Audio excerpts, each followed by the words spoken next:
Hello everyone, आज हम study करने वाले हैं आर्टिफिशियल रेन के बारे में। आर्टिफिशियल रेन जो कि आज के समय में अगर आप देखें तो काफ़ी सारे देशों में इसे प्रैक्टिस करा जा रहा है और इस आर्टिफिशियल रेन को कुछ हमारे पास नेगेटिव और पॉजिटिव पॉइंट दोनों हम ऑब्जर्व करेंगे। लेकिन अगर हम आर्टिफिशियल रेन की अगर हम बात करें तो इसकी ज़्यादा ज़रूरत पड़ गई कि हमें काफ़ी सारे देशों में आज के वक्त हमें आर्टिफिशियल रेन करने की ज़रूरत पड़ रही है। तो सबसे पहले हम जानेंगे कि आर्टिफिशियल रेन होता क्या है।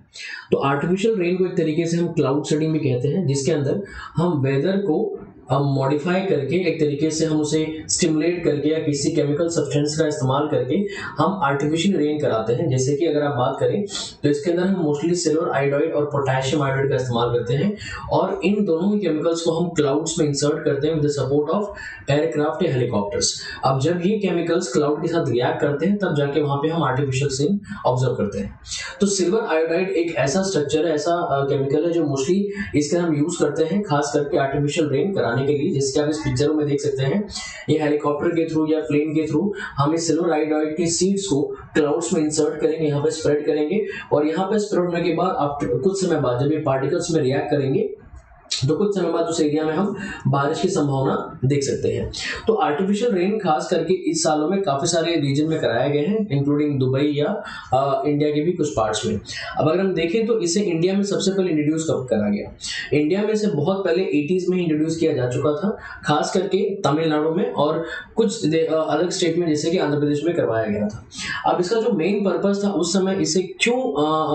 आर्टिफिशियल रेन हमारे कंट्री में कराया गया, जैसे कि अब हमें ऑलरेडी पता है कि जो क्लाइमेटिक कंडीशन है, जो हमारे पास वेरियस एरिया से क्लाइमेटिक कंडीशन हमारे फिक्स नहीं होते हैं। तो कई साल हमारे पास रेनफॉल बहुत तेजी होंगी, कभी कई साल हमारे पास रेनफॉल बहुत कम होंगी। तो इन दोनों ही सिचुएशंस को डील करने के लिए आर्टिफिशियल रेन कराने की जरूरत पड़ी। तो अब इस ड्रॉट कंडीशन एक सबसे बड़ा रीजन रहा जो कि 1980s के आसपास हमारे कंट्री में आर्टिफिशियल रेन कराना पड़ा। उसके साथ ही साथ अब आर्टिफिशियल रेन जब कराया जाएगा तो इसके एक तरीके से वेदर पे भी इन्फ्लुएंस पड़ेगा, वेदर में चेंजेस लाने की कोशिश की जाएगी। और जब कहीं किसी रीजन में अगर रेनफॉल काफी अच्छी होती है तो जाहिर सी बात है उस वाटर को हम एग्रीकल्चर पर्पस के लिए, एनवायरमेंट के लिए, वाटर रिसोर्स मैनेजमेंट के लिए यूज कर सकते हैं। हालांकि हमने न्यूज में सुना था कि इस आर्टिफिशियल रेन को इस साल गवर्नमेंट दिल्ली में कराने की सोच रही है। अब दिल्ली में ही आर्टिफिशियल रेन को कराना है, इसके सबसे बड़ा रीजन है is to control the pollution. अब आर्टिफिशियल रेन से पॉल्यूशन कैसे कंट्रोल होगा आइए जानते हैं। अब जब भी किसी रीजन में रेनफॉल कराया जाएगा तो जो भी पॉल्यूशन के पार्टिकल्स हैं वो रेनफॉल के साथ साथ क्या हो जाएंगे, वो सेटल हो जाएंगे। हालांकि दिल्ली शुरुआत से ही ये काफी सालों से ही पॉल्यूशन के लिए काफी मेजर रीजन बन चुका है, बिकॉज ये कहीं ना कहीं बाकी सारे स्टेट जो है नॉर्थ ईस्ट के बीच में आता है। और जो भी इंडस्ट्रीज चल रही हैं, चाहे हम हरियाणा की बात करें, हम चाहे दिल्ली की बात करें या इवन हम उत्तर प्रदेश या पंजाब की बात करें, इन सभी रीजन से जो भी पॉल्यूशन जनरेट हो रहा है वो खास करके इन रीजन्स में आके दिल्ली रीजन्स में आके सेटल हो रहा है, जिसके बेसिस पे वहां के लोगों को रहना या एक तरीके से ब्रीथ करना बहुत ज्यादा डिफिकल्ट हो रहा है, जैसे कि आप कुछ पिक्चरों में आप देख सकते हो। अब ये माना जा रहा है बाय सम एक्सपर्ट्स कि वहां पे पॉल्यूशन लेवल दिल्ली में इतना ज्यादा बढ़ चुका है कि it is equal to around smoking 10 cigarettes a day. That means जो आदमी सिगरेट नहीं पीते हैं लेकिन फिर भी अगर दिल्ली में रह रहे हैं तो कम से कम वो 10 सिगरेट पीने के बराबर का वो पॉल्यूशन क्या कर रहे हैं, इनहेल कर रहे हैं। तो इसी चीज को कंट्रोल करने के लिए दिल्ली गवर्नमेंट ने डिस्कस किया था कि इस साल वो आर्टिफिशियल रेन दिल्ली में कराएंगे। चलो ठीक है, अगर आर्टिफिशियल रेन करा भी दी गई दिल्ली में, अगर करा भी दिया गया तो इसका हार्मफुल इंपैक्ट क्या होगा, इसके अदर ड्रॉबैक्स क्या होंगे। सबसे पहली चीज अनसर्टेनिटी ऑफ टारगेटिंग। इसका मतलब क्या है, अब मान लीजिए अगर हम दिल्ली में रेनफॉल करा भी रहे हैं लेकिन क्लाउड्स हमेशा मूव करते हैं, वो कभी एक जगह स्टेबल होते नहीं, हम सभी को पता है। तो अगर क्लाउड्स कहीं मूव करते हैं, लेट्स से अगर हमें दिल्ली में ही कराना है तो हम क्लाउड्स को बांध के नहीं रख सकते, क्लाउड्स मूव करेंगे। तो अगर वहां पे आर्टिफिशियल सीडलिंग डाली गई रेनफॉल कराने के लिए, बट क्लाउड्स अगर मूव करते हैं in the region of Haryana या पंजाब या उत्तर प्रदेश, तो ये कुछ ऐसे स्टेट्स हैं जहां पे हमारे पास हर साल काफी अच्छी मात्रा में हम वहां पे गेहूं या चावल या एक तरीके से अनाज उगाते हैं। लेकिन अगर इन क्लाउड्स को रोका नहीं गया है, अगर ये क्लाउड्स उस तरफ मूव करते हैं तो जाहिर सी बात है उस रीजन में भारी बारिश होने की संभावना है और इसके कारण वहां का जो पूरा क्लाइमेटिक कंडीशन है खराब होगा और इस साल के जो अनाज की जो उत्पादन है उस पर इम्पैक्ट हो सकता है। इसीलिए uncertainty of targeting, that means जिस रीजन में हम टारगेट कर रहे हैं जरूरी नहीं कि बारिश वहीं होगी, उसके आसपास के इलाके भी इफेक्ट हो सकते हैं। Next is not enough time for the test to effects of the seeds. इसका मतलब क्या? अब आज तक हमने सिर्फ क्लाउड सीडिंग की बात की, आर्टिफिशियल रेनफॉल की बात की है, लेकिन अब तक हमने बहुत ही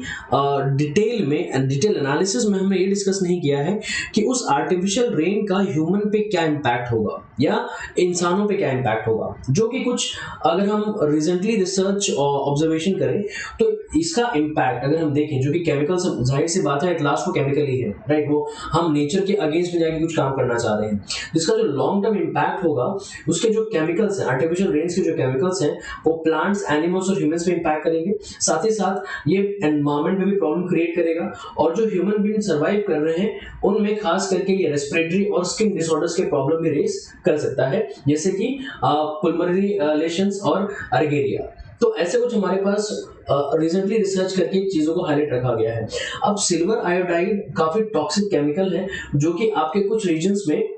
ये भी हाईलाइट करा गया है कि ये स्ट्रांगली प्लांट्स के या एक तरीके से ग्रेन्स या जो हम अनाज उत्पादन करते हैं उस पर भी इम्पैक्ट हो सकता है। तो क्लाउड सीडिंग एक तरीके से हमने एक अच्छी बात करी है, लेकिन जाहिर सी बात है इसका नेगेटिव इम्पैक्ट भी हो सकता है, राइट। उसके अलावा अगर हम बात करें तो एटमॉस्फेयर के अकॉर्डिंग या एक तरीके से बाकी हम एक्सपोजर्स की बात करें तो एक तरीके से बाकी एनिमल्स, प्लांट्स और बाकी वेजिटेशन में स्ट्रॉन्ग इम्पैक्ट करेगा। नेक्स्ट अगर हम देखें तो legal responsibility for disasters and artificial rainfall, ऐसे जैसे मैंने बताया कि जरूरी नहीं है कि हम उसे कंट्रोल्ड मात्रा में बारिश कराएंगे, हमें नहीं पता चलेगा कि आने वाला जो टाइम है क्लाउड सीडिंग की वजह से वहां पे कितना ज्यादा या किस लेवल में बारिश हो सकती है। तो कुछ ऐसे भी सिचुएशन एनालिसिस करे गए हैं कि आर्टिफिशियल सीडलिंग की वजह से, आर्टिफिशियल रेन की वजह से हैवी फ्लड्स भी हो सकते हैं, एक तरीके से हेल्थ प्रॉब्लम्स अराइज हो सकते हैं, एनवायरमेंटल पे इम्पैक्ट भी हो सकता है, और कुछ एरियाज में टोर्नेडोज या सेपरेशन ऑफ रेनफॉल की सिचुएशंस भी हो सकते हैं। अब इसके अलावा अगर मानिए कि अगर रेन बहुत ज्यादा बढ़ जाता है या रेनफॉल को अगर हम कंट्रोल नहीं कर पाते हैं तो कुछ रीजन्स में हैवी रेनफॉल के कारण पूरा जो अनाज का उत्पादन उस पर इम्पैक्ट हो सकता है, जो हमारे वेजिटेशन है, जो हम सभी को पता है कि हम कुछ वेजिटेशन है वो कंसिस्टेंट रेनफॉल में सर्वाइव नहीं कर पाएंगे, तो उन पे भी इम्पैक्ट हो सकता है। तो एक सीधा सीधा हमें ऑब्जर्वेशन हो रहा है कि आर्टिफिशियल रेन एक कंप्लीटली हमारे पास, हम आर्टिफिशियल चीजों के साथ डील करेंगे वो डायरेक्टली हमारे पास एनवायरमेंट पे इम्पैक्ट करेगा, ह्यूमन नेचर पे भी इम्पैक्ट करेगा, ह्यूमन लेवल पे भी इम्पैक्ट करेगा। अब इसका इकोनॉमिकल प्रॉब्लम क्या है? अब आर्टिफिशियल रेन या जिसको हम क्लाउड सीडिंग कह रहे हैं, ये बहुत ही कॉस्ट प्रोडक्टिव स्टेप है, इसमें बहुत ज़्यादा पैसा इन्वेस्ट करना पड़ेगा गवर्नमेंट को, तब जाके इस आर्टिफिशियल रेन को हम करा सकते हैं। इसके अलावा अगर हम एक्चुअल साइड इफेक्ट्स की बात करें तो हमारा जो नेचुरल रेनफॉल कंडीशन है, हमारी जो नेचुरल रेनफॉल कंडीशन है, ये इस पे इम्पैक्ट हो सकता है,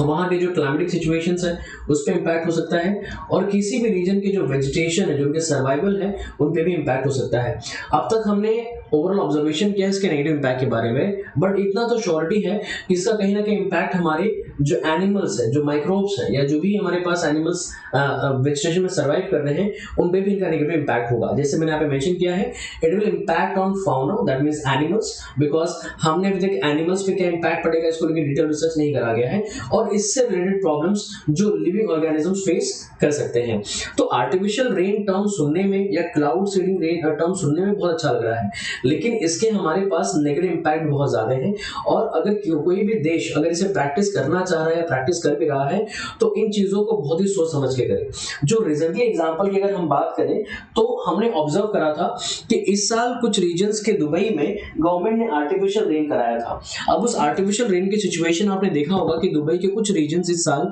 उन्होंने फ्लड लाइक सिचुएशन फेस किया है, और ऐसे काफी सारे देश हैं जिन्होंने क्लाउड सीडिंग प्रैक्टिस करी, आर्टिफिशियल रेन प्रैक्टिस करी, लेकिन उसके बाद कुछ रीजन्स में काफी ज्यादा natural disasters like flood, tornadoes के चांसेस भी काफी बढ़ गए। तो इसीलिए कहा जा रहा है कि आर्टिफिशियल रेन भले ही हमारे रेनफॉल सिचुएशन को कंट्रोल कर पाएगा, लेकिन कुछ रीजन्स में ये बहुत इम्पैक्ट कर सकता है। अब जैसे कि रिसेंटली अगर हम बात करें 2018, तो 2018 में इसे महाराष्ट्र में प्रैक्टिस करा गया था। महाराष्ट्र से पहले इसे ऑलरेडी यूपी के कुछ रीजन्स में, दिल्ली के कुछ रीजन में प्रैक्टिस किया जा चुका था, लेकिन जो रिसेंट हमें इंफॉर्मेशन मिला है खास करके यूएई को लेके या दुबई को लेके, जो उन्होंने इस साल प्रैक्टिस किया था, उसके इम्पैक्ट हम देख रहे हैं कि दुबई में जहां रेनफॉल सिचुएशन कभी नहीं होती थी, इस साल दुबई के कुछ रीजन में बहुत हैवी फ्लडिंग्स भी देखी गई हैं। तो ये हमारे पास हम एग्जांपल शो कर सकते हैं कि ये अनसर्टेनिटी ऑफ टारगेटिंग है, ये हमारे कंट्रोल में नहीं है। आर्टिफिशियल रेन कराया तो जा सकता है, लेकिन ऑफ कोर्स इसका बहुत नेगेटिव इंपैक्ट भी सोसाइटी पे होगा।